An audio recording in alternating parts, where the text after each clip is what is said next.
બીએસબી doctor, west zone liaison officer, medical officer, Palanpur health centre. Pulse polio immunisation programme હેઠળ ભારતના 3 રાજ્યોમાં અત્યારે national immunisation day પ્રમાણે પોલિયોનો programme ચાલી રહ્યો છે. એ પ્રમાણે દરેક આપણે 0 થી 5 વર્ષના બાળકોને પોલિયોના ટીપા પીવડાવવાના છે.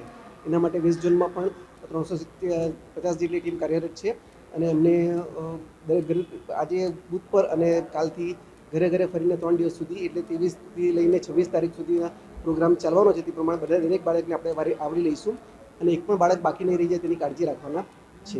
એટલે દરેક બાળક પોલિયોથી રક્ષિત થઈ જાય એની કાળજી રાખવાની છે.